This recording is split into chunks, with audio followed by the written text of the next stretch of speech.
Okay, so in this walkthrough, we're going to be taking a look at Space Invaders, and we're going to be using the Machine Jam for this. So a couple of pointers, if you're using the Machine Jam, just make sure you follow the instructions on the Native Instruments website to install the Ableton Live template, and we specifically want to use the MaxforLive template, so just go to this web page and just follow the instructions, and then when you're ready, you want to open the controller editor, and you want to ensure that the Ableton Live 9 MaxforLive template is selected, and then you're good to go. Once you've downloaded the Arcade Series Returns pack, just double click it and install it. Just click yes on this box, and you should see the help view appear on the right hand side. You will also have here links to the online manuals for each of the arcade devices, so I would recommend checking those out as well. And you also have the pack installed over here on the left hand side, and if we go in here, we'll see quite a lot of devices. So for each of the 4 devices, there's a special version for each of the different controllers. So the Arcade Series Returns is compatible with all launchpads, Mark 1, Mark 2, Launchpad Pro, Machine Jam, and Push 1 and Push 2. So we're using Space Invaders today, and I'm going to use this with Machine Jam. So I'll grab the Machine Jam version of Space Invaders, load that onto a MIDI track. So all the Arcade Series devices are MIDI devices, they're sequencers, so they're used to drive your either synthesizers or drum machines, and you can run them through other MIDI effects as well if you want. And they're all inspired by classic arcade games, and probably doesn't need much of an announcement, but Space Invaders was a classic. And what we've tried to do with this is to create a drum sequencer with a difference. So because it's a drum sequencer, we want to use a drum machine with this. I'm just going to use an 808 for now. Let's go through the good old 808 kit. So the first thing we want to do is to set up the controller. Whenever you load one of the arcade devices, or even if you reopen a project with a saved project with arcade devices in, you will need to press this button just here, just to refresh the menu of the connected controllers. This can change, depending on whether you've been using other controllers before when you last used the project. So click on that button to refresh, and then choose, in this case, Machine Jam. All of the controls for all the devices are similar in the way they use the control surfaces. They mainly use the 8x8 grid, and they use the scene launch buttons, which on Push and Launchpad are on the right hand side. Machine Jam, they are across the top, and they also make use of a shift button. So shift, I'm not using the shift button on the Machine Jam, instead of using the select button. But on Push, it's Shift, and Launchpad Pro, it's Shift. And then on the Launchpad Mark 1 and 2, it's the User 2 button. It also acts as a Shift button as well. Okay, so we've selected Machine Jam. And what we need to do now is we need to activate it. So we use on Machine Jam, we use Perform button to toggle whether the device, whether the controller, is being taken over by the device. Okay. With it on, we can see that it's taken over. It's changed some of the lights.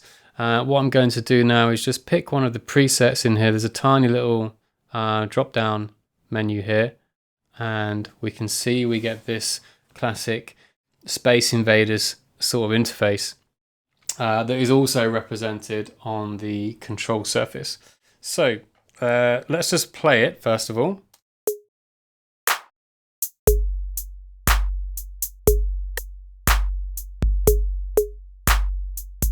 So what's happening is we can have up to 8 sequencers firing, which are represented by the little spaceships at the bottom, and they are shooting their lasers up, and the grid shows the invaders, which are just placed around the grid. And if I, for example, solo the kick drum, which is on this track here, the first one,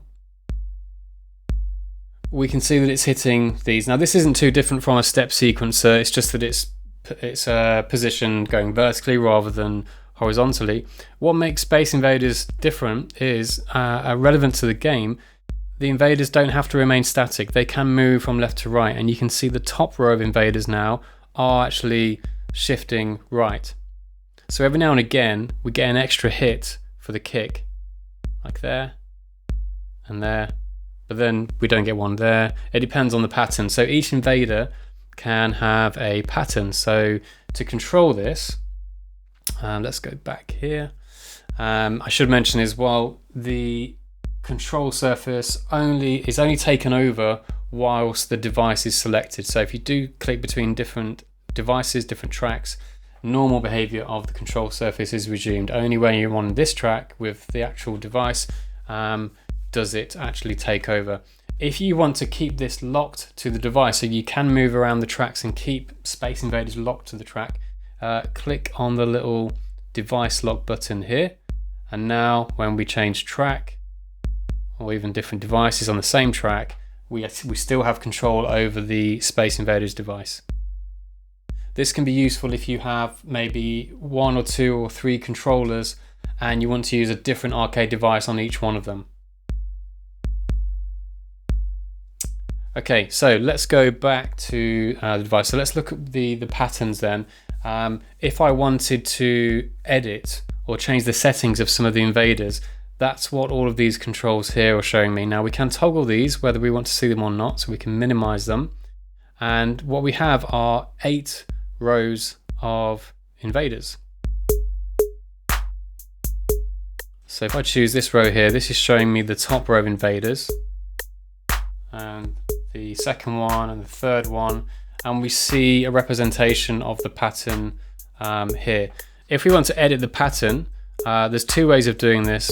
One, we can just choose the invader row there and then add the invaders in. Now you can't edit these whilst they're moving, so if you do want to edit this top one, for example, that's running, just turn run off and edit and then restart it again. The other way of doing this is if you go to settings mode down here, then the grid no longer has its usual function, but instead it lets us add invaders.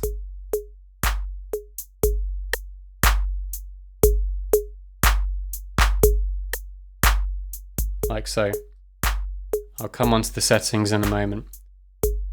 Where this can be really useful then is if you do have invaders that are running and it goes away from being a very standard sort of step sequencer that's quite limited by 8 steps, but by having the invaders rotating, and we can have them moving at different directions. They can go left and right, they can go in different speeds as well.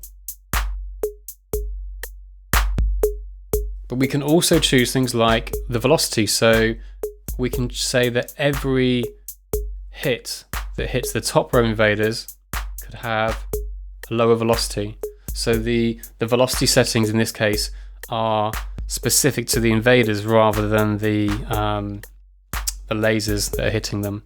We can randomize the velocity. We can choose the note length if we need to. Okay, let's try another preset. Let's try one that's all running.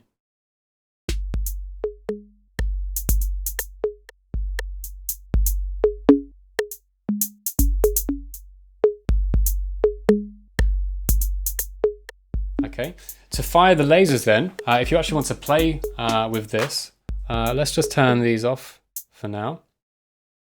So there's no lasers firing at the moment. In fact, let's go back to a different sequencer. Turn these off again.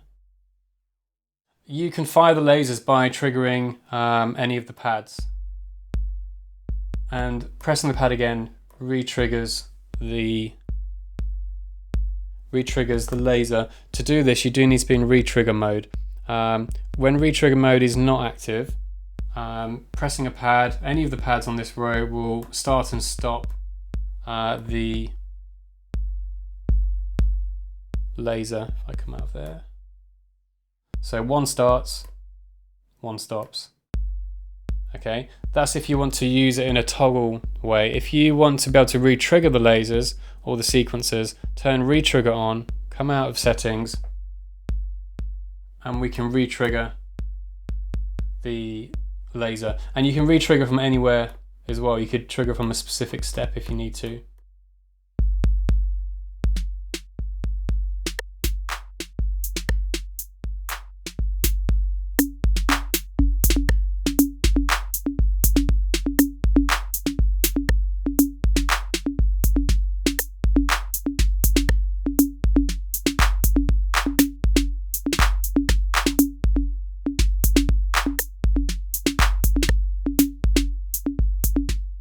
Okay, other settings we can play with then, as well as having separate settings for each of the rows of invaders, we also have the settings section here. And over here we can control settings to do with the lasers. So what we're seeing here are the 8 lasers. Now the main things we can control are the rate. So we could say you're going to go a bit faster.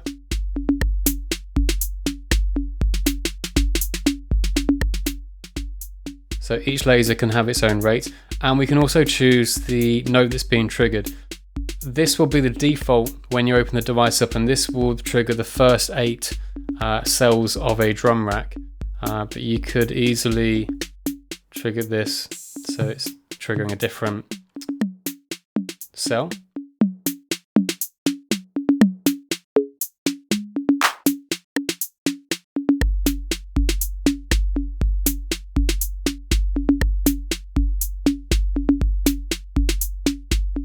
When we're in settings mode as well, if you want to edit a row of invaders, but that row of invaders is currently moving, so let's say the first one, the top row here is moving, I can actually use the buttons now to stop it from moving, which lets me then edit it instead, and then I can restart it. As I said, on any other controller you'd be using the scene launch buttons on the side, which would correlate to each row. But I could, for example, edit this one here and then start it to run.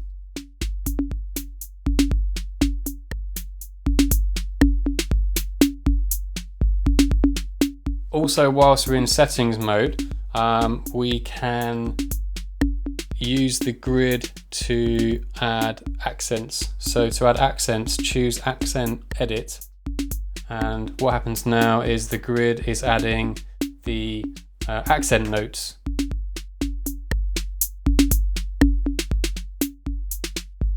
Which will be louder, and you can choose here the depth of the accent and also what the maximum velocity of accents is, which is 127, and then that will obviously be 127 in velocity compared to whatever the current step or invader is. So if it's half, if it's 64, then your accent is going to be twice as loud as the current invader step.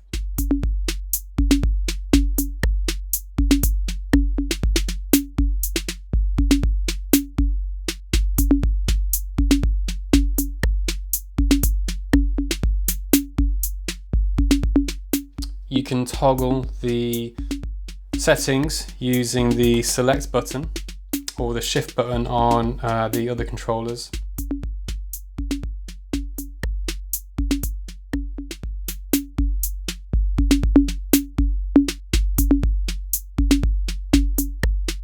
Space Invaders also has a scale mode, so if you do want to use it to trigger synthesizers, a lot tuned instruments rather than drums, then go to settings and turn scale on, and what you'll see is the note boxes that are showing the MIDI note that's currently being triggered will change to sliders. And what we have now is we can pick a scale like major, and when we press play, I've now got analog, and the sliders essentially they turn into like an analog sequencer. So we're still getting the same rhythmic triggers from the kind of rotating sequencer of Space Invaders, but we have these slider-based sequencer steps that conform to whatever scale we might choose. And we can choose a key and an octave.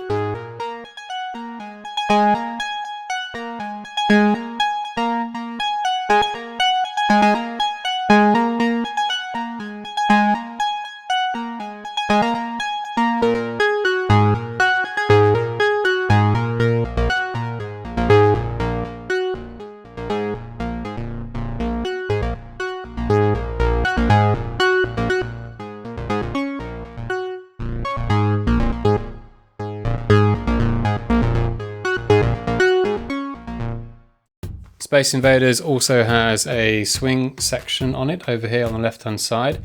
If you turn this on, you can choose individually which of the 8 laser sequences has swing applied. So simply just turn that on, and then there's a slider to control the amount. If the button is orange, it means the swing is not being applied. Swing is only applied to 8th notes, 16th notes, and 32nd notes. It won't be applied to triplets or dotted notes. So if you do have a laser, for example, that is either in 4N or 16 note dotted, then it's going to be bypassed. If you switch that back to 16th notes, then it will work.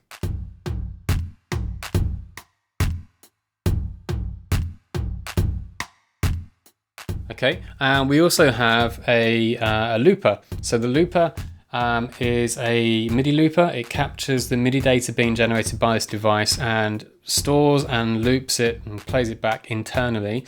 This can be useful if you're using a pattern or you've created a pattern that's maybe a little bit random, and what you want to do is capture a little section of it. So the looper can capture 1, 2, 4, or 8 bars. And it is linked to the time signature in Live. So what I can do now is just click the middle button, and it will, when it passes around, start capturing a new loop, 2-bar loop, and then it starts playback. So what we're hearing now is the MIDI generated by the device. We're not actually hearing the sequencers running, we're just hearing the MIDI that's been generated and captured by the looper. This can be useful in live performance if you just want to capture a little section and have it running rather than it doing sort of more random sequences, but also if you want to actually convert what you're doing into clips very easily, whilst that's captured, we can simply use the arrow buttons and click on the clip button, and we have a clip there. Let's just go for something a little less random.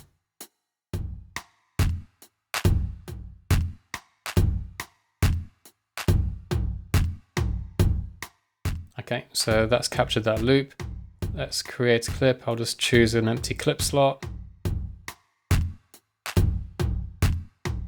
Okay, so a really easy way of capturing what you're doing with the device, as opposed to having to set up a separate MIDI track and setting up all the routing. If you want to capture a new loop, just click again, and it will start recording a new loop. And if you want to stop, just click the red button, and then you're back to the sequencer. We also have a MIDI section here. The MIDI is just showing us how MIDI is being routed in and out of the device. By default, MIDI is off, which means any MIDI coming into the track from a controller or keyboard doesn't go anywhere into the device, and it doesn't pass through the device. If you do want to send MIDI through to the instrument, for example, that you're playing with, then just click through, and you can also click in, and what in does is it sends the MIDI into the device. This will only have an effect on this device if you're in the scales mode. So if you're in scales mode and you're triggering a synthesizer, having MIDI going in, if you press a key on the keyboard, it essentially changes the key, so it will match the if you hit C, it will trigger a C. If you hit E, it will shift the key of the sequencer to E. So it just allows you to play the key that the sequencer is running in from your keyboard if you wish to do so. That's only in the scale mode. It doesn't have any effect if you're in the default drum mode. Be sure to check out the online manuals for each of the arcade devices.